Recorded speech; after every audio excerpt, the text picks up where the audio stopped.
지역의 이슈를 속 시원히 풀어보는 헬로 이슈 토크입니다. 부천에서 서울역 14분, 송도 국제도시에서 서울 20분대 도착. 수도권 교통망의 일대 전환을 가져올 GTX-B 노선이 예비 타당성 조사를 통과했습니다. 인천과 부천에서도 일제히 환영 입장을 밝혔는데요. 당초 경제성이 떨어졌지만 노선을 연장하면서 사업성을 높였습니다. 과연 지역에는 어떤 영향을 미칠지 짚어봅니다. 함께 이야기 나눌 두 분 모셨습니다. 오세강 경기일보 기자 그리고 이도영 홍익정경연구소장 자리했습니다. 안녕하십니까? 안녕하십니까? 네, 안녕하세요. 네, 지난주 송도 국제도시에서 남양주를 연결하는 GTX-B 노선이 이제 예비 타당성 조사를 통과했습니다. 지역의 반응이 어떤지 한번 살펴봐야 할 것 같은데요. 이런 호재에는 이제 부동산 시장에도 긍정적인 영향을 미칠 것으로 예상이 됩니다. 오세강 기자님, 부천 지역은 어떻습니까? 부천 종합운동장 주변은 이미 지난 2016년 종합운동장 역세권 개발로 인해서 주변에 이제 춘희 여월동 지역이 이제 그린벨트가 이제 해제되면서 이제 토지의 이제 거래 가격이 이제 상승을 많이 했습니다. 그리고 이미 이제 에타 조사가 통과되기 전부터도 이제 트리플 역세권이라는 그런 호재를 전망해서 사실은 여월 휴먼시아 아파트가 가격이 많이 이제 오르는 등 이제 비노선에 대한 어떤 그 부동산의 이제 호재는 이미 이제 올라가 있는 상태입니다. 지하철 7호선역과 이제 소사 원시역, 이제 GTX 비노선까지 이제 트리플 이제 역세권이기 때문에 이제 수도권에 어디든지 이제 쉽게 갈 수 있는 그런 그 지역이다 보니까 실질적으로 부동산 가격 주변에 부동산 가격이 많이 이제 올라 있는 거고 또 GTX 비노선이 이제 뭐 구체적으로 진행되면 어쨌거나 부동산 가격이 많이 이제 효과를 할 걸로 보고 있고요. 이게 이제 부천 종합운동역 같은 경우는 부천의 이제 트리플 역세권이다 보니까 부천의 역세권 중 가장 핫한 어떤 역세권이 될 가능성이 많고 또 종합운동장 역세권은 주변에 이제 그 종합운동장의 개발과 또 역곡 그 주변에 역곡 공공주택 개발이 있습니다. 이제 그 개발과도 맞물려서 충분히 어떤 그 탄력을 받고 또 부동산 가격의 어떤 그 인상폭을 충분히 늘려갈 수 있을 걸로 전망하고 있습니다. 네, 알겠습니다. 이동영 소장님, 인천 지역 반응은 어떻습니까? 네, 인천 지역에서는 GTX 비노선의 예타 통과를 여야를 비롯해서 정치권 각계각층에서 크게 환영하고 있는 분위기라 할 수 있습니다. 송도에서 서울까지 진입하는 시간이 상당히 많이 걸렸었거든요. 그게 27분이라고 그야말로 획기적인 교통 혁명이 일어나게 되는 겁니다. 송도에서 시작해서 인천 시청을 거쳐 그리고 부평 그리고 그러다 보니까 역사 중심의 상권이 이제 발달할 가능성이 높아지게 되고요. 그에 따라서 호가가 상승하고 수천만의 웃돈이 붙고 있는 상황이라고 전해 들었습니다. 예타 통과로 인해서 불확실성이 사라진다 보니까 매물이 사라지게 되거나 또 매수 수요가 꾸준히 늘고 있는 상황을 알 수 있습니다. 네, 알겠습니다. 그럼 소장님, 그 GTX 비노선 구체적으로 어떤 노선인가요? GTX 비노선은 인천을 비롯한 서부 수도권과 또 남양주를 비롯한 동부 수도권을 횡으로 연결하는 총사업비 6조 원 그리고 총연장 80km 구간에 13개 정거장을 갖추고 있는 국제 광역 급행 철도 사업이라 할 수 있습니다. 인천 같은 경우는 인천 송도를 비롯해서 인천 시청 그리고 부평 3개 정거장을 지나게 되고요. 부천 같은 경우는 부천 종합운동장 근처에 당아래 정거장 한 곳을 지나게 됩니다. 서울과의 접근성이 획기적으로 개선되기 때문에 서울로 접근하는 인천 그리고 부천의 접근성이 높아지기 때문에 GTX 주변의 상권 발달이 크게 작용할 것으로 보여집니다. 네, 알겠습니다. GTX는 A, B, C 이렇게 3개의 노선이 있는데요. B노선은 이 중 가장 늦게 사업이 확정이 됐습니다. 소장님, 이렇게 늦은 이유가 있을까요?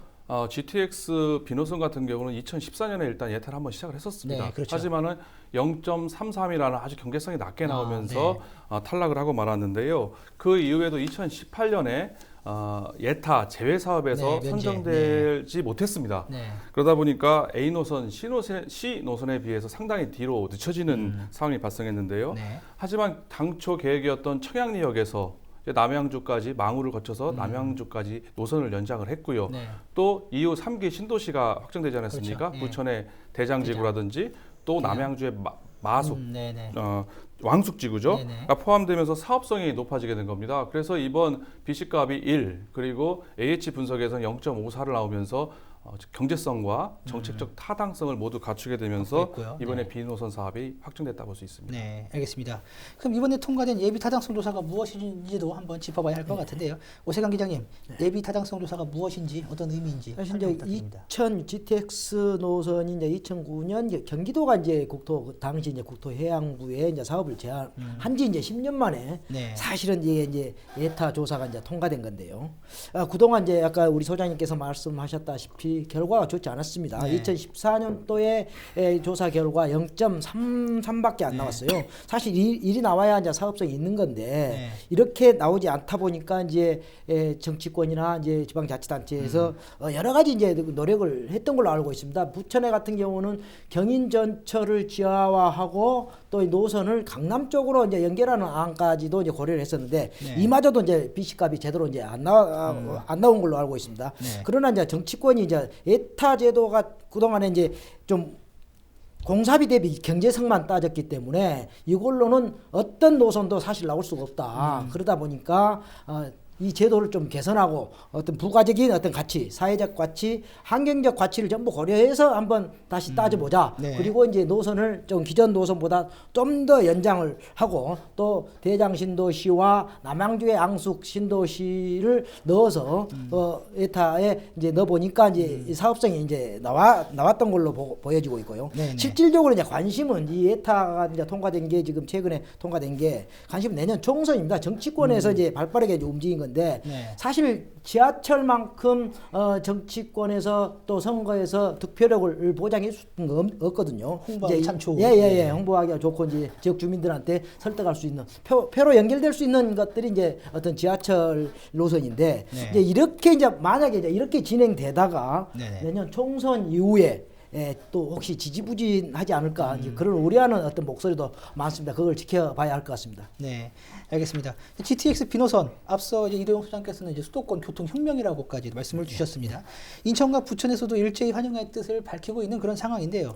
서남북권 교통망 얼마나 개선이 될지도 궁금합니다. 가장 혜택을 보는 지역은 어디일까요?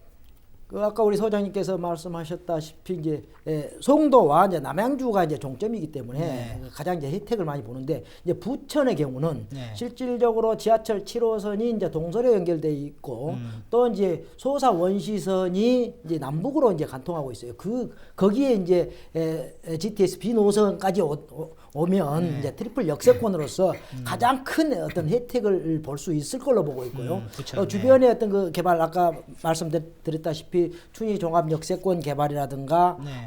역곡에 어떤 공공 주택 사업이 있거든요. 이제 네. 그 사업까지도 상당히 영향을 맞아갖고 이제 활성화될 걸로 기대는 하고 있습니다. 네, 알겠습니다.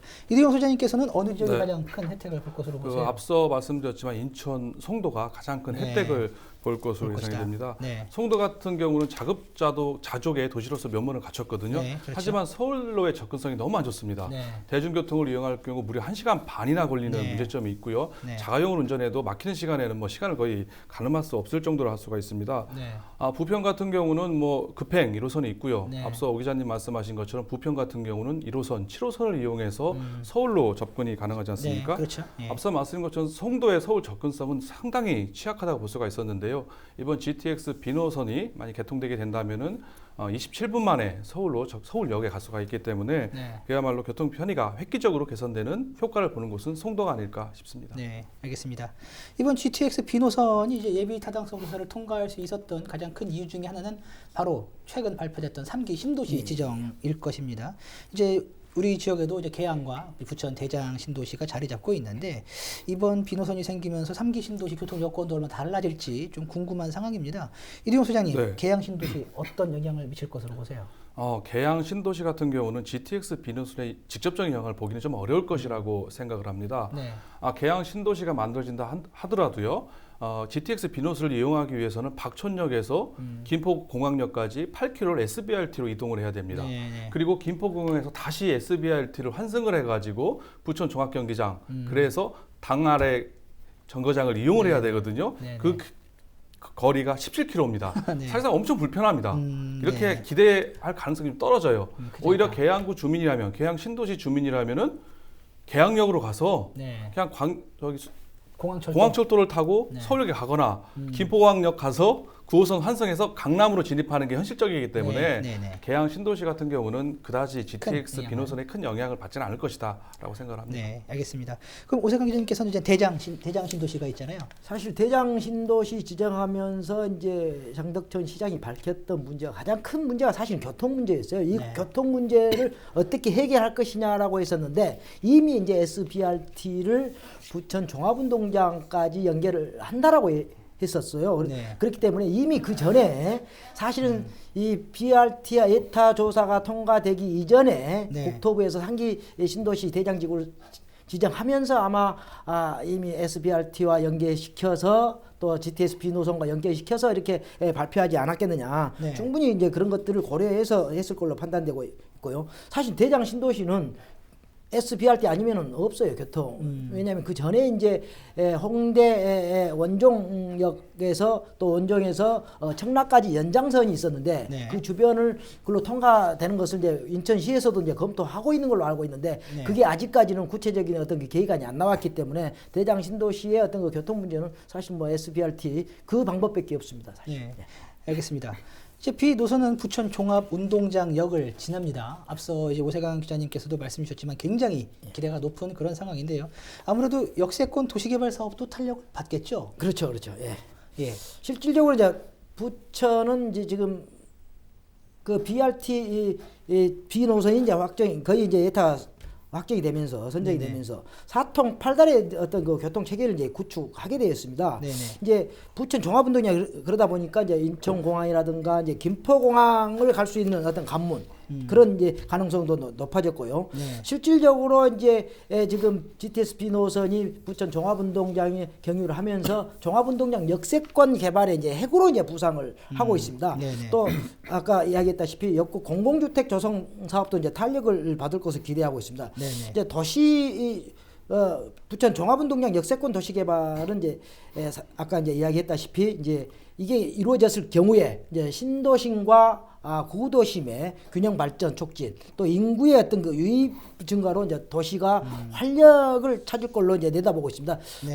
부천 종합운동장 역세권의 어떤 그 비대위가 구성되는데 그 비대위에서는 이 종합 역세권을 정말 그 국민주택 규모 이하의 어떤 그 임대주택으로 지을 게 아니고 주거의 환경이 뛰어난 그 그린벨트 지역이기 때문에 그런 지역이다 보니까 명품 도시로 건설하면 충분히 춘희 종합 역세권이 또 트리플 역세권으로서 제 역할을 할 수 있고 또 종합운동장 지하를 파서 언더그라운드 시티를 만들면 충분히 어떤 명품 도시가 되지 않겠느냐 그런 전망도 이제 내놓고 있기 때문에 부천시나 어떤 뭐 국토부가 어떤 방향으로 이제 개발할지는 지켜봐야 될 거고 또 춘 종합 역세권 개발 계획을 새롭게 이제 재수립하게 된다면 부천 시민들이 원하는 어떤 그 명품 도시 또 종합 역세권 개발이 되지 않겠느냐 그렇게 전망하고 있습니다. 네, 알겠습니다.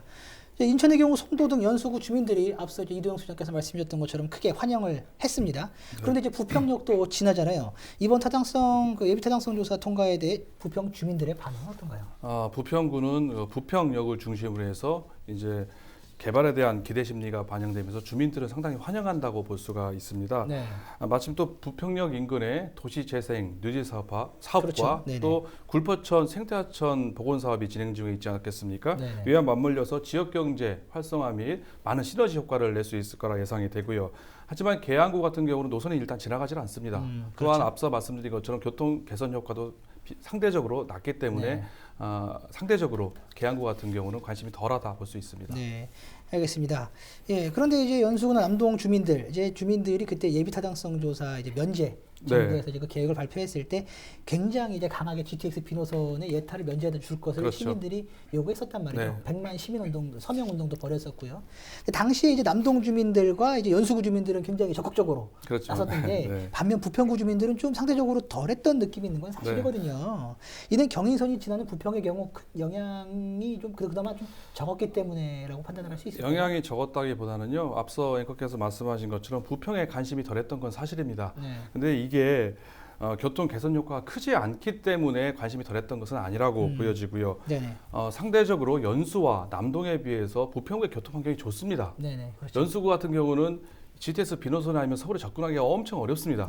하지만은 남동구와 연수와 달리 부평구 같은 경우는 부평역에서 1호선 급행 타고 가면 돼요. 그렇죠. 네. 또 뭐 부평구청역에서 7호선 타고 들어가면 되지 않겠습니까? 그만큼 부평구 입장에서는 절박함이 좀 떨어졌다. 상대적으로 덜했다. 예, 네. 그리고 뭐 아쉬움도 뭐 덜했기 때문에 그렇게 적극적으로 어필하지 않았다 볼 수 있는 거고요. 하지만은 물론 1호선, 7호선이 지난다 하더라도 GTX 비노선이 지나가게 되면은 그만큼 부평구 좋죠. 입장에서는 좋을 수밖에 없다. 네. 그렇기 때문에 그런 것이지 뭐 관심 적은 것은 뭐 아마 그런 이유가 아니었나 싶습니다. 상대적으로 어떤 절박함이 좀 덜했을 수는 있다. 이 네. 말씀이시죠? 효과는 뭐 거의 비슷할 것이라 봅니다. 네, 알겠습니다. 그렇다면 이번 비노선이 생김으로 해서 부평을 비롯해 인천에는 어떤 영향이 있을지도 좀 궁금한데요. 네. 어떻게 원도심의 활력을 좀 불어넣을 수 있을까요? 어떻게 보세요? 네, 여러 번 말씀드렸던 얘기인데요. GTX 수도권 광역 급행철도는 그야말로 수도권 전역을 1시간 내에 돌아다닐 수 있는 네. 그야말로 교통 혁명 수단이라고 할 수가 있겠습니다. 네. 여기에 이제 송도, 부평이 포함되게 됐는데요. 네. 앞서 말씀드린 것처럼 송도라든지 부평의 교통 개선 효과는 이미 말씀드렸고요. 네. 다만 이걸로 인해서 송도, 신도시 아니겠습니까? 네네. 하지만은 GTX 비노선이 지나는 인천시청과 그리고 부평에는 남동 산단과 또 부평 산단을 네네. 비롯해서 원도심이란 말이에요. 네네. 그러니까 원도심과 신도심이 함께 공존해서 균형 발전할 수 있는 어우러지네. 계기로 작용할 수 있을 것이라 분석이 됩니다. 네. 이제 앞서 이제 원도심 활성화까지도 말씀을 주셨는데 교통은 이제 일자리에도 영향을 미칩니다. 부천시는 GTX-B 노선이 이제 생기면 이제 지역 일자리도 늘어날 것으로 이렇게 기대가 된다라고 입장을 밝히고 있는데 이 부분에 대해서는 먼저 어떻게 생각하세요? 네, 뭐 그럴 가능성도 배제할 수는 없다고 봅니다. 아무래도 지금 인천에서 서울로 출퇴근하는 인구가 상당하거든요. 그렇죠. 뭐 예. 부평을 비롯해서 서구, 계양역에서 환승 시간대는 어마어마한 인구가 서울로 출퇴근을 하고 있습니다. 네. 이런 상황에서 교통이 더 좋아진다? 더 서울로 출퇴근하는 인구가 많아질 수 있는 가능성은 충분히 있다고 보여지는데요. 네.